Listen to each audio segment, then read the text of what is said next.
আসসালামু আলাইকুম বন্ধুরা, কেমন আছেন আপনারা সবাই? আশা করি সবাই ভালো আছেন।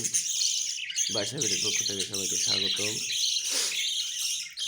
আহ, বন্ধুরা, আগে জানাই দিই আমি একটু অসুস্থ। আমার কণ্ঠ শুনে হয়তো আপনারা বুঝতে পারতেছেন যে আমার অবস্থা একটু খারাপ।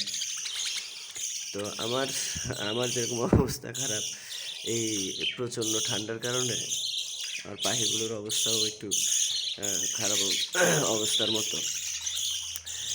তো একবারে খারাপ অবস্থা যেন না হয় বা খুব খারাপ পরিস্থিতি যেন না হয়, সেই জন্য আমি আগেভাগেই সাবধানতা অবলম্বন করছি। এই পাখিগুলো আমার সব বেলকনিতে রাখা ছিল। যদিও বা 3-4 দিন ধরে প্রচণ্ড শীত, শীতের কারণে পাখিগুলোকে আমি রুমের মধ্যে নিয়ে আসছি। বেলকনিতে পর্যাপ্ত প্রোটেকশন দেওয়া ছিল, কিন্তু তারপরও এই 3-4 দিনের শীতের কারণে আমার মনে হয়েছে যে পাখিগুলোকে আমার বেলকনিতে রাখাটা ঠিক হবে না।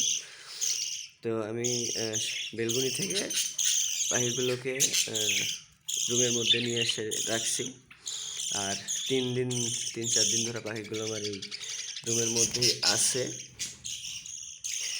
3-4 দিন ধরে রুমের মধ্যে রাখার কারণে পাখিগুলো এখন মোটামুটি তাদের সচ্ছলতা ফিরে আসছে। গত 2 দিন আগেও এরকম সচ্ছলতা ছিল না, একটু ঝিমঝিম ধরে বসে থাকতো ঠান্ডার কারণে।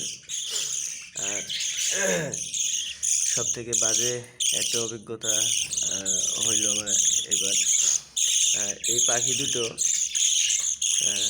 এই পেয়ারটি আমার ডিম দিয়েছিল 6টি, ঠিকই আছে। 6টি বাচ্চাও করছিল, বাচ্চা 6টি ফুটে রাখছিল। কিন্তু দুঃখের বিষয়, এই যে প্রচণ্ড ঠান্ডার কারণে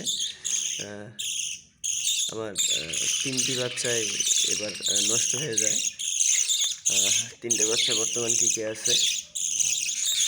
তো আমি চাইছিলাম যে এই বাচ্চা 3টি যেন আর আমাকে ক্ষতির মুখে না পড়তে হয়।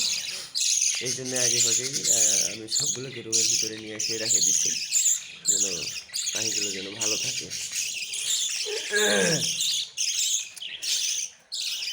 আরও কিছু এই পাশে আছে, দেখছি। তো যে পাখিগুলোকে আমার মনে হয়েছে যে আসলে এই পাখিগুলোকে রুমের ভিতরে রাখা দরকার, সেই পাখিগুলোকে আমি রুমের ভিতরেই নিয়ে এসে রাখছি।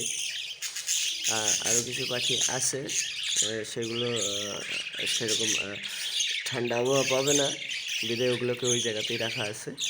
এগুলো একটু ঠান্ডা আবহাওয়ার দিকে গিয়েছিল, যার কারণে এগুলোকে রুমের ভিতরে নিয়ে এসে রাখছি। তবে এখন বর্তমান অবস্থা পাখিগুলো খুবই ভালো।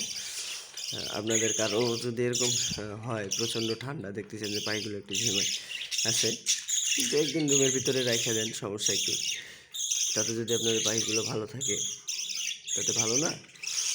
2 দিন রুমের ভিতরে রাখলেন পাখিগুলোকে, পরে যখন একটু ঠান্ডা কমে গেল তাদেরকে আবার তাদের জায়গায় ফিরাই দিন, সেখানেই তারা থাকতে অনেক ভালো স্বাচ্ছন্দ্য বোধ করবে।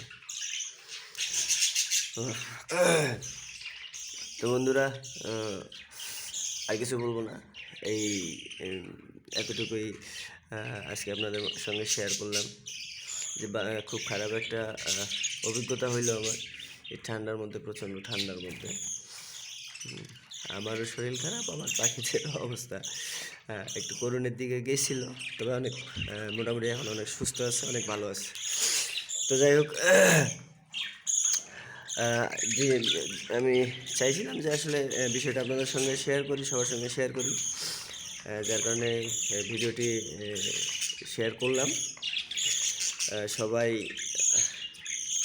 দেখে নেবেন। আর সবথেকে বড় কথা হচ্ছে যে জানেন সবাই, আমি আসলে পাখির বিষয়ে যে কী বিষয় নিয়ে অভিজ্ঞতা এক্সপিরিয়েন্স করতেছি, কী বিষয় নিয়ে আমি পাখিদের নিয়ে রিসার্চ করতেছি, এটা সম্পর্কে সবাই জানেন ভালোভাবে আমার, কারণ আমার আগের ভিডিওগুলোতে বলাই আছে।